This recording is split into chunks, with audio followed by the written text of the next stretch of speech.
أعوذ بالله من الشيطان الرجيم بسم الله الرحمن الرحيم قل لو كان البحر مدادا لكلمات ربي لنفذ البحر قبل أن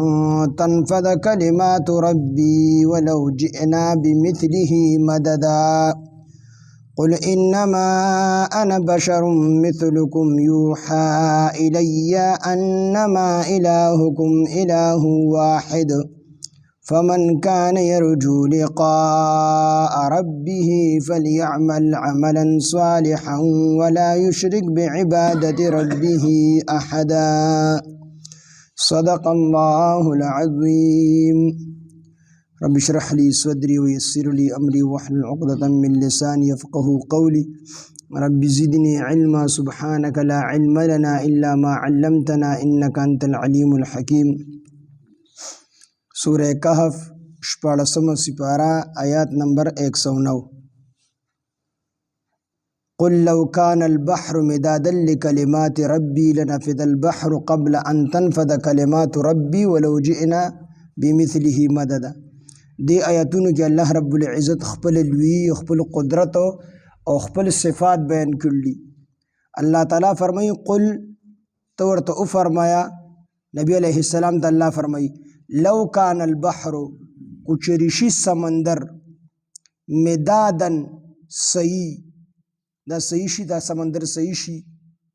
لکلمات ربی زما د رب د کلماتو د پاره زما د رب د لوی د پاره زما د رب داغه د صفاتو د پاره دا سمندر صحیح شي نو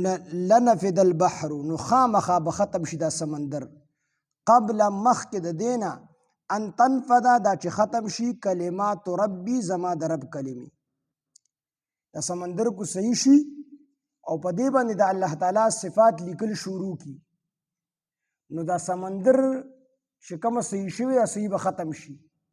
د دې خبرې نه مخکې به دا ختم شي چې د الله تعالی کلمات ختم شي. مطلب دا چې د الله تعالی کلمات د الله تعالی صفات دا به باقی وي او سمندر به ختم شي. ولو جئنا اگر کو مونږ راوړو بمثله د دې په مثل باندې د دې سمندر په مثل باندې مددا صحیح نور صحیح کو مونږ د دې په مثل باندې راوړو نو باغ صحیح ختم شي خو د الله تعالی صفات د الله تعالی لوی د الله تعالی بڑای دا به ختم نشي ځکه سمندر دا محدود دی او د الله تعالی لوی د الله تعالی صفات دا لا محدود دي دغه پته نه لګي څومره دي نو هغه نه ختميږي بلکې سورہ لقمان کې الله تعالی فرمایي ولو ان ما في الارض من شجره اقلام الله تعالی فرمایي کوچري بشکه هغه څه چې پزماګه باندې دي من شجره دوننا اقلام دا قلمونه شي په مختز مکه باندې چې څومره ونې بوټي دي د دې ټولو نه قلمونه جوړ شي والبحر يمده او سمندر دا صحیح شي دا څومره سمندر چې دا ټول صحیح شي من بعده رستو د دینه 7 ابحر و سمندرونه نور راشي دغه پشانتي نو ما نفذت کلمات الله دا الله تعالی کلمې به ختم نشي دا سمندر و سمندرونه به ختم شي یو دغه سمندر و به نور راشي دغه به ختم شي صحیح به ختم شي دا قلمونه چې په مختز مکه څومره ونې دي دا ټولې ونې د دینه قلمونه جوړ شي دا به ختم شي او به سولېږي خو د الله تعالی کلمات به بیا باقي ځکه د الله تعالی لوی د الله بڑایي د الله تعالی صفات دا لا محدود دي د انسان په ذهن کې نه راځي نو دا لا محدود دي او سمندرونه کو ودي کاته یا ټول محدود دي اگر چې شمیره ګرانه ده اندازه لګولي انسان په ذهن کې ګران دي خو بیا محدود دي خو د الله تعالی لوی د الله محدود ده نو د الله تعالی کلمات نه ختميږي د هر څه به ختم شي. قل فرمایا وتلو کان البحر کچری شي دا سمندر مدادن سیاهی لکلمات ربی زما د رب د کلماتو د پاره لنفذ البحر نو خامخا به ختم شي دا سمندر قبل مخکې د دینا ان تنفذ کلمات ربی چې ختم شي زما د رب کلمې زما د رب د کلماتو زما د رب د لوی زما د رب د صفاتو د ختمېدون مخکې به دغه سمندر او د صحیح ختم شي ولو جئنا اگر کو مونږ راوړو بمثله د دې په مثل باندې مددا نورسي قل او فرمایا وتا اے پاک حبیبا انما انا بشر مثلکم قل او فرمایا وتا انما انا بشر بیشک زیو بشر یما مثلکم ستاسو پشاندی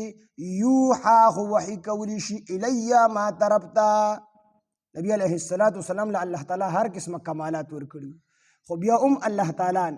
ته نبی علیہ الله تعالی نبی علیہ السلام ته فرمایي چې ته دې خلکو ته او فرمایا چې زه ستاسو پشاندی بشر یم فرشته نه یم زه بشر یم ستاسو پشاندی انسان یم خو فرق څه دی فرق صرف دومره دی چې یوحا الیا وحی کولی شي ما طرف ته او تاسو طرف ته وحی نشي کولی نور نبی علیہ السلام چې الله کوم صفات ورکړي دي هغه د فرشتونو اوچت دي هغه د ټولو انبیاو سردار دی ځکه شاعر وی چې خدای مګنه بېشکه چې بنده دی نور ټول واړه صفات دي فرشتیا خدای مګنه بېشکه چې بنده دی نور ټول واړه صفات دي فرشتیا نبی سمجھ الله تعالی څومره صفات ورکړي دا ټول فرشتیا دي خو بیا هم بشر دی انسان دی قل او فرمایا وتا انما انا بشر مثلکم بیشک ز بشر یم ستاسو په مثل باندې ستاسو په شان دی یوحا الیا وحی کولی شي ما طرف ته انما الهکم اله واحد بیشک الہ ستاسو الہ واحد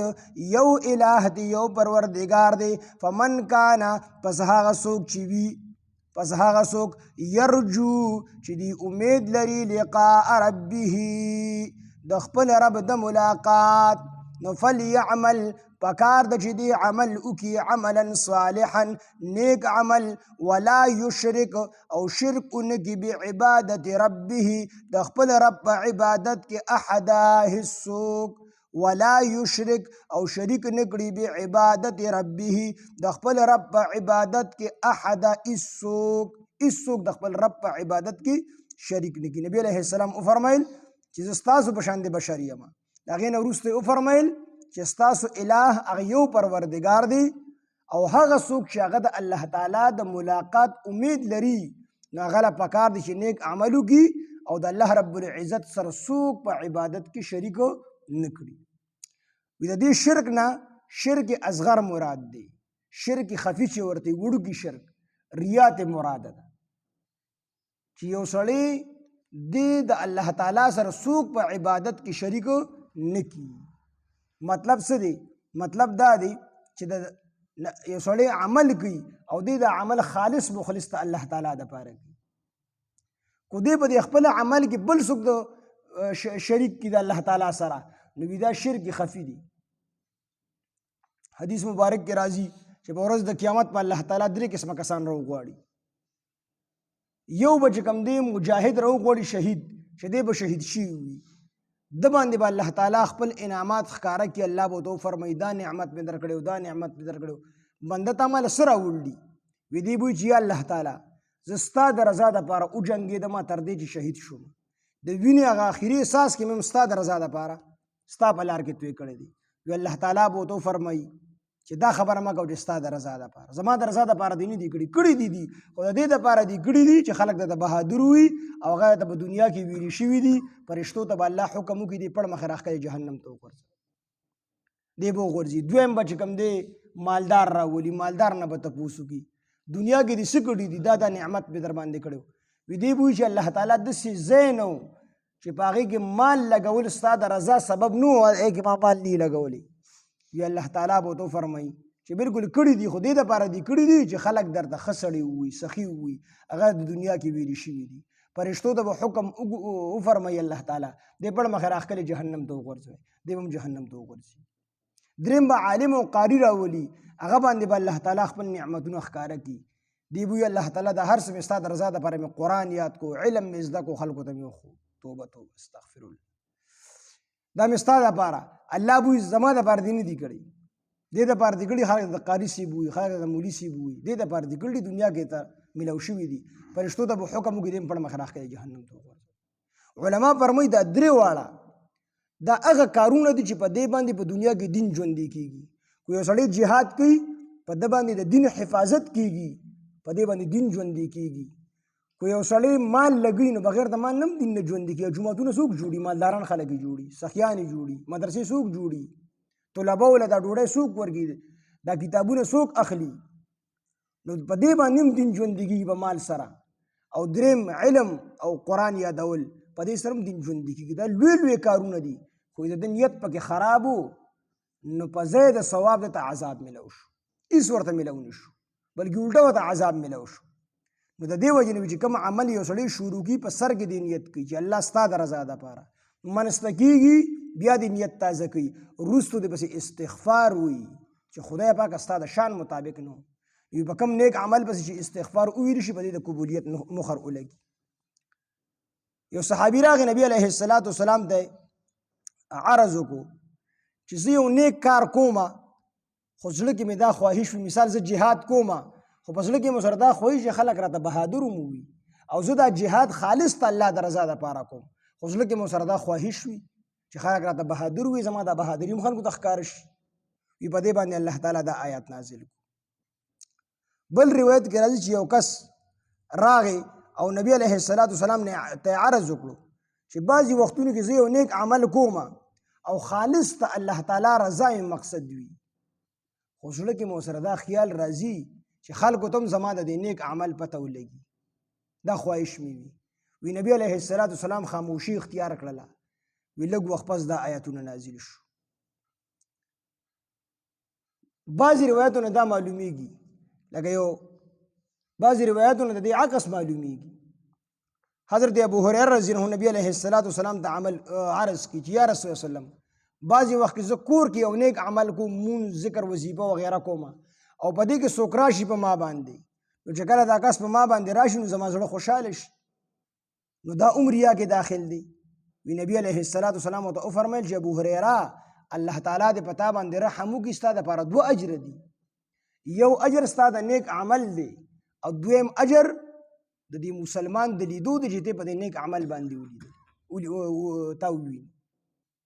بلکې یو صحابي تپوس کې ابو ذر غفاري رضی الله عنه روایت دی، نبی علیه السلام د نه چې کوم دی یو کس تپوس وکړو چې د الله پیغمبره بعضې خلک هغوی نیک اعمال کوي خو دغه کس په خلکو کې مشهور شي، بیا خلک تعریفونه کوي چې د پلانکې نیک عمل کوي، نو دا هم په ریا کې داخل دی. نبی علیه السلام ورته وفرمیل چې تلک عاجل بشر المؤمن، چې دا خو د دې سړي دپاره نقد بشارت دی، د سړي دپاره نقد بشارت دی چې دا عمل قبول شوی دی. د دې وجې نه الله تعالی دې په خلکو کې مشهور کړی دی او د خلکو په ژبو باندې تعریفونه شروع کړي دي. بعضې نیک خلک په خلکو کې مشهور وي، د شپې تهجد کوي، د 25 کاله روژې نیولي دي، د دا کړلي د دا کړلي. نبی علیه السلام ورته وفرمیل چې تلک عاجل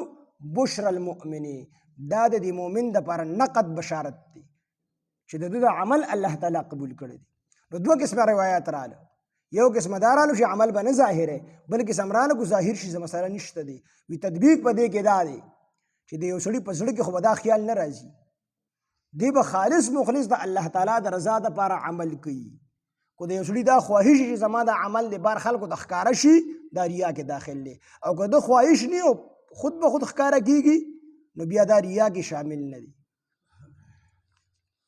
بلکې دا اخري آیاتونه 10 د سوره کهف دا یو چې څوک وي نو د دجال د فتنې نه به الله تعالی محفوظ ساتي.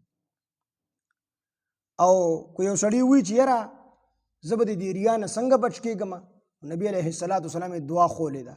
دا دعا یې خولې څوک دا 3 پیرې سار روزانه 3 پیرې وي نو د ریا نه به الله تعالی محفوظ ساتي. اللهم اعوذ بك ان اشرك بك وانا اعلم واستغفرك لما لا اعلم. دا دعا چې څوک 3 پیرې وي روزانه نو الله تعالی به چې کوم دی د ریا نه محفوظ ساتي. او بلکې دا 2 آیاتونه عبد الله ابن عباس رضی الله عنه یو کس راغی عرض وکړو، ورته وی حضرت زه تهجد له پاسېدل غواړم د شپې عبادت له، خو زه پاسېدی نه شم،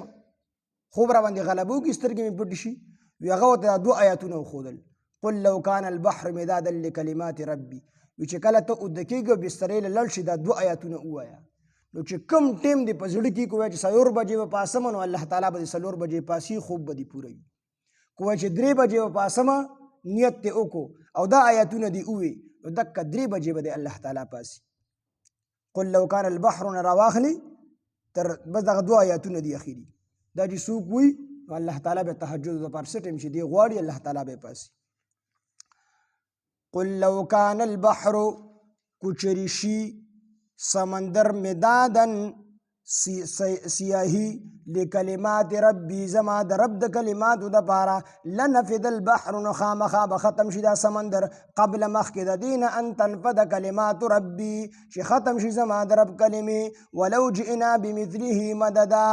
اگر کو مونږ راوړو د دې په مثل باندې سیاهی قل فرمایا وتا انما انا بشر مثلكم بشک زه بشر یم ستاسو په مثل باندې یوحى الی وحی کولی شي ما طرف ته انما الهکم اله واحد بشک اله ستاسو اله یو دی فمن کان یرجو لقاء ربه پس هغه څوک چې امید لري د ملاقات د رب خپل فلیعمل عملا صالحا نو پکار ده چې دی عمل وکړي نیک عمل ولا یشرک او شریک نکی بعبادت ربه په عبادت خپل رب کې احدا اسوک د خپل رب په عبادت کې شریک نکی قل لو کان البحر کچریشی سمندر مدادن سیاهی لکلمات ربی زما د رب د کلماتو دپاره لنفد البحر نو خامخا به ختم شي دا سمندر قبل مخکې د دینا ان تنفد کلمات ربی